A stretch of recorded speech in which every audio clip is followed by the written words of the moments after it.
بسم الله الرحمن الرحيم.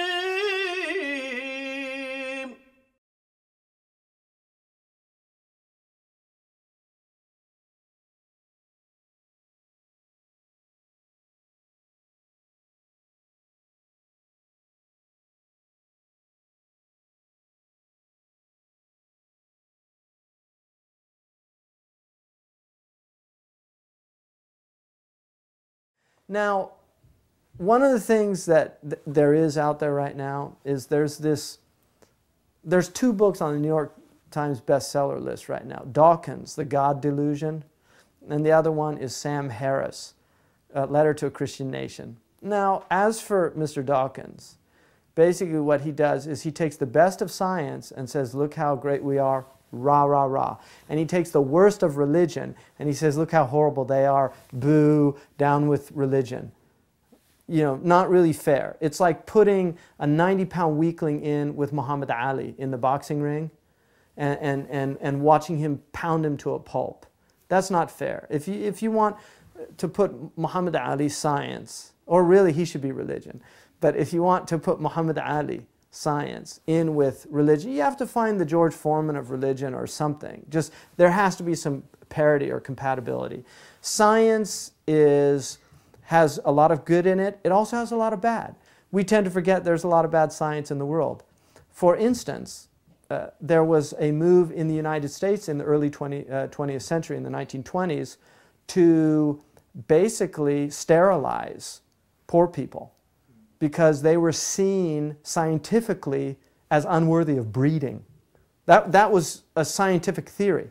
That scientific theory manifests in the Nazi movement, because the Nazis believed in the science of eugenics, that they were actually a superior race. And they believed that the Jews were an inferior race. That's science, that's not religion. So Dawkins doesn't talk about that science. Science is only what's good and what's wonderful and what's...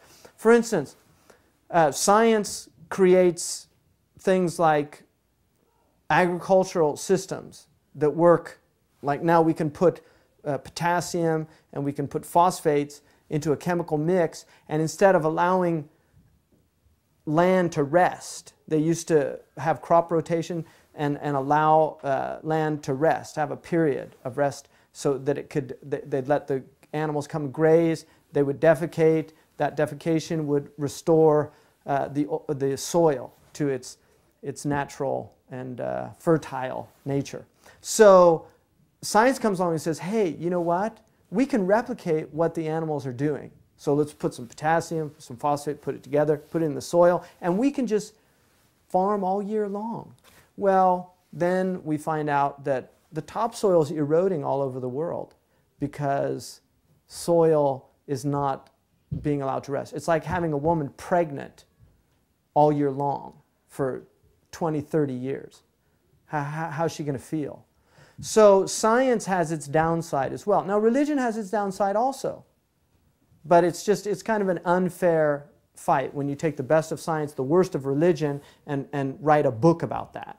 And just say, hey, the science is the answer, religion's evil. Sam Harris, another person, gee, isn't religion horrible? It's caused all these wars. Well, gee, what was the 20th century? World War I, was that about religion? Wasn't that nationalism? World War II, was that about religion? Wasn't that fascism? All the Cold Wars, weren't those about communism? Communism's anti-religion. So the 20th century, the bloodiest century in human history, is all wars that weren't fought about religion. They were fought about ideologies. So I think the problem is a human problem. It's not the problem of religion. Humans are the problem. So religion's okay, we need to get rid of all the humans. Actually, what we need to do is humanize these people that are walking around bipeds, that are supposed to be behaving like humans and often are behaving not like animals. I don't like to discredit animals because I think it's unfair, again, to say, you know, he's behaving like a dog, or he's behaving like a pig, or he's behaving like a lion. I think it's unfair to the animals to do that. You know, when you take the worst of human beings and compare them to animals, because animals are just being animals. Humans, on the other hand, are not being human. So whatever you want to call them, they're certainly not behaving like animals. They're behaving like demons. So I think that's a better, if you want a good metaphor there, it's better to call them demons. That's demonic behavior. It's not animal behavior. Animals are creatures that live within their own limitations, and I've never seen a dog that didn't behave like a dog.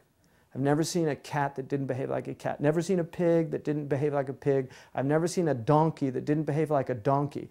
I've never seen a rabbit that didn't behave like a rabbit or any other animal. But I've seen a lot of humans that don't seem to be behaving like humans. So it's unfair to call them animals because animals are just being true to their nature. The question is, are we being true to our nature? That's the question. And religion says no. And you know why? Because God expects a lot more from you than you expect from yourself.